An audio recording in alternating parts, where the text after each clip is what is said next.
नमस्कार दोस्तों, मैं हूं संभव जैन और करंट अफेयर्स की फटाफट क्विक रिवीजन में आप सभी लोगों का वेलकम है। इससे पहले हम पार्ट 1 दे चुके हैं अपना, जिसमें 35 क्वेश्चन ऑलरेडी करा दिए हैं हमने। ये दूसरा पार्ट है, ठीक है, पार्ट नंबर 2। पहला क्वेश्चन है, देखो हम पूरी क्लास आपको अच्छे से धीरे धीरे समझाई थी। ये तो एक बस एमसीक्यू बेस्ड क्विक रिवीजन है, ठीक है। भारत रैंकिंग 2025 किस मंत्रालय द्वारा जारी की गई?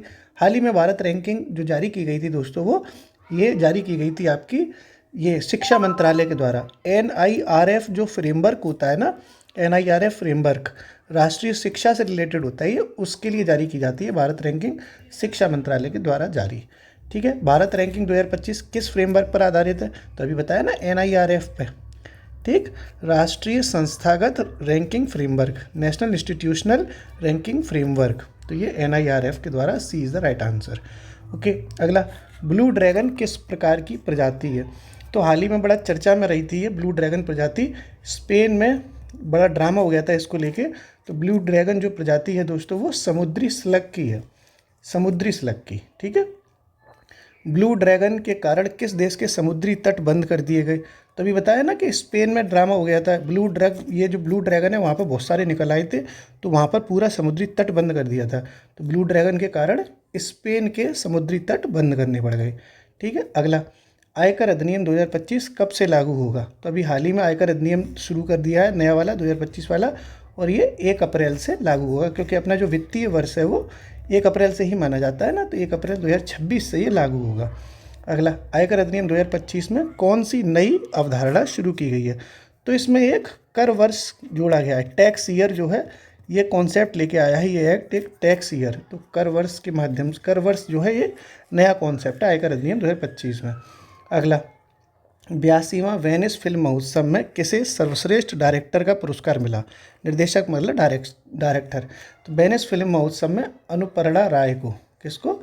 अनुपर्णा राय को बेस्ट डायरेक्टर का अवार्ड मिला है वेनिस फिल्म महोत्सव में, ठीक है। अगला, सॉन्ग्स ऑफ फॉरगेटिंग ट्रीज, ये एक पिक्चर है, इसको इस वेनिस फिल्म महोत्सव में किस श्रेणी में पुरस्कार मिला? तो इसको मिला है दोस्तों ओरिजेंटी श्रेणी में।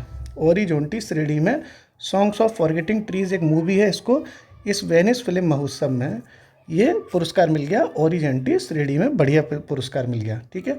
अगला, गयाना के राष्ट्रपति बन गए कौन? फिर से बने हैं पुनः, उनका नाम है इरफान अली, ठीक है। इरफान अली चले गए, गयाना गए ना, इरफान अली गए, ठीक है, तो इरफान अली गए।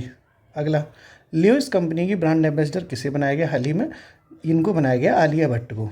आलिया भट्ट बन गई हैं लुइस कंपनी की नई ब्रांड एम्बेसडर, ठीक है। अगला, पुरुष हॉकी एशिया कप 2025 कहाँ आयोजित होगा? तो पहली बात तो पुरुष का, और फिर हॉकी एशिया कप कहाँ हो रहा है? ये हो रहा है बिहार के राजगीर में। राजगीर पड़ता है बिहार में, और बिहार के राजगीर में होगा पुरुष हॉकी एशिया कप 2025। अगला, भारत ने हॉकी एशिया कप 2025 में किसे हराया? तो ये जो अभी हो गया हॉकी एशिया कप, उसमें इंडिया ने जीत गया, और इसमें साउथ कोरिया यानी दक्षिण कोरिया हारा था, इंडिया इसमें जीता है, ठीक है। तो भारत ने दक्षिण कोरिया को 4-1 से हराया है, 4-1 से इंडिया जीता है इसमें, ठीक है, दक्षिण कोरिया को हरा के, और ये कहाँ हुआ है? राजगीर में, बिहार में। अगला, विश्व आत्महत्या रोकथाम दिवस कब मनाया जाता है? तो ये मनाया जाता है दोस्तों 10 तारीख को, 10 सितंबर को, ठीक है, 10 सितंबर को मनाया जाता है विश्व आत्महत्या रोकथाम दिवस। कब? 10 सितंबर। अगला, 28वीं यूनिवर्सल पोस्टल कांग्रेस, पोस्टल का मतलब होता है डाक विभाग से रिलेटेड, यूनिवर्सल का मतलब है कि इंटरनेशनल लेवल पे हुई है, ग्लोबल लेवल पे, और ये कांग्रेस हुई है दोस्तों ऐसी पोस्टल वाली, ये हुई है आपकी दुबई में। कहाँ हुई है? दुबई। यूनिवर्सल पोस्टल कांग्रेस कहाँ हो गई? दुबई में। अगला, इंटरपोल का सिल्वर नोटिस किस उद्देश्य से जारी किया जाता है?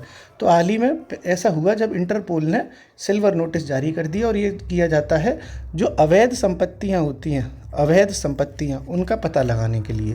तो अवैध संपत्तियों का पता लगाने हेतु इंटरपोल का सिल्वर नोटिस, किस लिए? अवैध संपत्तियों का पता लगाने के लिए। अगला दोस्तों, आपको एक खबर बतानी है कि 27 जनवरी से अपना एक बहुत शानदार प्रोग्राम शुरू हो रहा है। जीएस की संपूर्ण तैयारी हो जाएगी, चाहे आप पीसीएस का एग्ज़ाम देने जाओ, चाहे लोअर पीसीएस का, चाहे आरओ, चाहे high court RO, Uttar Pradesh का कोई सा भी एग्ज़ाम दे आना, जीएस आपकी कवर हो जाएगी। अगर आप इस प्रोग्राम में शामिल होना चाहते हैं तो 7307055749 पर आप मैसेज कर सकते हैं व्हाट्सएप पर या टेलीग्राम पर, 7307555749, ठीक है। तो ये आप चाहें तो कर सकते हैं, बाकी आपकी कोई मतलब वो नहीं है, ज़बरदस्ती इच्छा है आपकी। अगला, गुस्सादी नृत्य का आयोजन किस अवसर पर किया गया? तो हाल ही में हैदराबाद मुक्ति दिवस मनाया गया था दोस्तों। ये मनाया जाता है आपका 17 सितंबर को। ठीक है, 17 सितंबर को हैदराबाद मुक्ति दिवस मनाया गया और उसी उत्सव पे आपको गुस्सादी नृत्य का आयोजन किया गया। अगला, हैदराबाद मुक्ति दिवस कब मनाया जाता है? तो अभी बताया ना 17 सितंबर को, तो 17 सितंबर को। अगला, गुस्सादी नृत्य किस जनजाति द्वारा किया जाता है? तो हैदराबाद में जो जनजाति है गोंड जनजाति, वहाँ की गोंड जनजाति कई जगह रहती है, तो हैदराबाद में भी रहती है, तो उसी गोंड जनजाति के द्वारा गुस्सादी नृत्य 17 सितंबर को हैदराबाद मुक्ति दिवस के अवसर पर मनाया गया। अगला, फ्रंटियर 50 पहल किस संस्था द्वारा शुरू की गई? तो ये फ्रंटियर पहल है ना 50 वाली, ये नीति आयोग ने शुरू करी है। किसने करी है? नीति आयोग। फ्रंटियर 50 पहल नीति आयोग ने। आज रिपब्लिक डे है, हैप्पी वो है ना, हैप्पी रिपब्लिक डे 26 जनवरी, तो खूब डीजे बज रहा, हो सकता है आवाज़ आ भी रही हो आपके पास। अगला, फ्रंटियर 50 पहल का मुख्य उद्देश्य क्या है? तो ये नीति आयोग ने शुरू किया। क्यों शुरू किया? ताकि ये फ्रंटियर टेक्नोलॉजी को बढ़ावा मिल जाए, है ना, फ्रंटियर टेक्निक को बढ़ावा देने के लिए। फ्रंटियर टेक्निक क्या होती है? जैसे AI हो गया, आर्टिफिशियल इंटेलिजेंस हो गया, ब्लॉकचेन्स हो गई, ये जो टेक्निकल चीज़ें होती हैं इनको बढ़ावा देने के लिए फ्रंटियर 50 पहल नीति आयोग ने शुरू की है।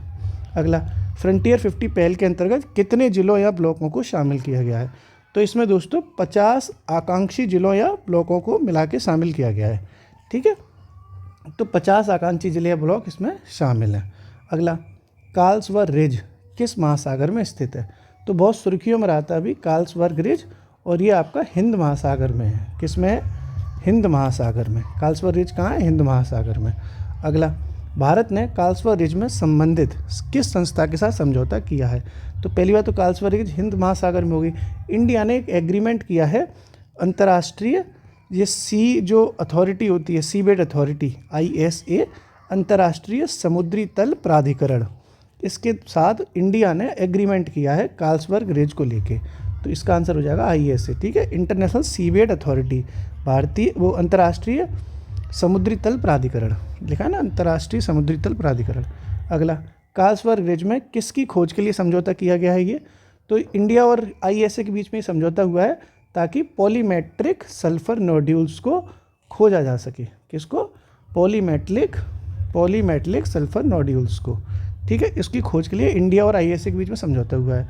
कार्लसवर्ग रिज किस प्रकार की भौगोलिक संरचना है? ये होता क्या है? तो बेसिकली दोस्तों कार्लसवर्ग रिज ना ये मध्य महासागरीय एक सीमा होती है, मध्य महासागरीय कटक होता है, ये रिज कहते हैं उसको इंग्लिश में। घाटी मतलब वो मध्य महासागरीय सीमा, कटक, कुछ भी लिख लो, ज्योग्राफी में आप फिजिकल ज्योग्राफी में समझाया जाता है। तो ये मध्य महासागरीय सीमा होती है। अगला, नेत्रोन झील किन दो देशों की सीमा पर है? सुर्खियों में रही थी नेत्रोन झील, और ये तंजानिया और केन्या के बीच में है। किसमें? तंजानिया और केन्या, नेत्रोन झील। अगला, तंजानिया ने नेत्रोन झील में किस परियोजना पर रोक लगाई है? तभी तो सुर्खियों में थी। तो वहाँ पर एक सोडा ऐश जो होता है उसको लेके माइनिंग हो रही थी, खनन हो रहा था, उस प्रोजेक्ट पर को रोक दिया है तंजानिया ने। नेत्रोन झील पर है ये, सोडा ऐश खनन परियोजना पर रोक लगा दी है। अगला, नेत्रोन झील किस कारण से प्रसिद्ध है? क्यों फेमस है ये? क्योंकि इसका जो रंग होता है दोस्तों वो एक तरीके से गुलाबी रंग होता है। गुलाबी आँखें जो तेरी देखी, क्योंकि नेत्रोन झील में गुलाबी गुलाबी है सब कुछ, तो ये गुलाबी कलर है इसका, इसलिए फेमस है। क्यों होता है गुलाबी कलर? क्योंकि फ्लेमिंगो यहाँ पर बहुत सारे पाए जाते हैं, इसीलिए ये कलर इसका पिंक हो जाता है। अगला, लड़कियां तो खुश हो जाएंगी, ओए होए पिंक कलर की झील है, इसी में जाएंगे, आहा हा। अगला, अखिल भारतीय आयुर्वेद संस्थान के नए डायरेक्टर कौन बने हैं? तो वो बने हैं प्रदीप कुमार प्रजापति। जो अखिल भारतीय आयुर्वेद संस्थान है उसके नए डायरेक्टर हैं प्रदीप कुमार प्रजापति। अगला, अखिल भारतीय आयुर्वेद संस्थान किस क्षेत्र से संबंधित है? तो ये दोस्तों जाहिर सी बात है आयुर्वेद से ही संबंधित है, आयुर्वेद है ना। अगला, ये फ्रंटियर 50 पहल में कौन सी टेक्नोलॉजी शामिल है? तो दोस्तों सॉरी, ये लिखा ना शामिल नहीं है, तो ये इसमें AI, अभी मैंने बताया था ना, कोई AI टेक्नोलॉजी, ड्रोन, ब्लॉकचेन, ये सब चीज़ इसमें शामिल है। नीति आयोग ने ये शुरू की है। परमाणु ऊर्जा से इसका कोई मतलब नहीं है, तो ये नहीं पूछा था, इसलिए इसका आंसर परमाणु ऊर्जा हो जाएगा। परमाणु ऊर्जा फ्रंटियर 50 में शामिल नहीं है। गुस्सादी नृत्य किस प्रकार का नृत्य है? एक तो ये दोस्तों लोक नृत्य, फोक डांस है ना। अच्छे क्वेश्चन बनाया। हैदराबाद मुक्ति दिवस 17 सितंबर को मनाया गया, वहाँ पर यह गोंड जनजाति के द्वारा किया गया था। अंतर्राष्ट्रीय समुद्री तट प्राधिकरण इसका मुख्यालय कहाँ है? तो ये अभी इंडिया और आईएसए के बीच में समझौता हुआ था ना, तो इसका हेडक्वार्टर पूछ लिया। हेडक्वार्टर इसका जमैका में, किंगस्टन जमैका, किंगस्टन जमैका। अगला, कार्लसवर्थ रिज किस प्लेट सीमा से संबंधित है? किस तरह की है ये? तो दोस्तों ये अपसारी सीमा है। कैसी सीमा है? एक अपसागरी। मध्य महासागरीय में भी होती है ना, मध्य महासागरीय, तो उसमें ये अपसारी सीमा होती है। ठीक है, इसको इंग्लिश में ये कहते हैं, क्या लिखा है ये देख लेना, डाइवर्जेंट। अगला, अखिल भारतीय आयुर्वेद संस्थान के डायरेक्टर की नियुक्ति किस उद्देश्य से की जाती है? तो अभी हाल ही में उनको बनाया है। अभी ये क्वेश्चन था ना क्या, क्योंकि प्रजापति जी, प्रदीप कुमार प्रजापति को बनाया गया है, और ये इसलिए की जाती है इसकी नियुक्ति इनकी, ताकि वहाँ पर प्रशासनिक सुधार हो सके, शोध का विकास हो सके, शिक्षा का विस्तार हो सके। सारे ही ऑप्शन सही हैं, तो D is the right answer. ऐसे 35 क्वेश्चन हो गए। मेहनत में कमी नहीं छोड़ना। गुड लक, रिगार्ड्स संभव भाई है, संभव भैया।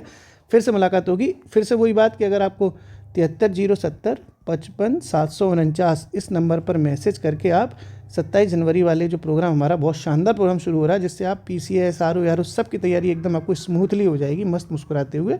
आप चाहें तो शामिल हो सकते हैं। इस नंबर पर मैसेज कर लेना, जानकारी ले लेना। ठीक है, शुक्रिया।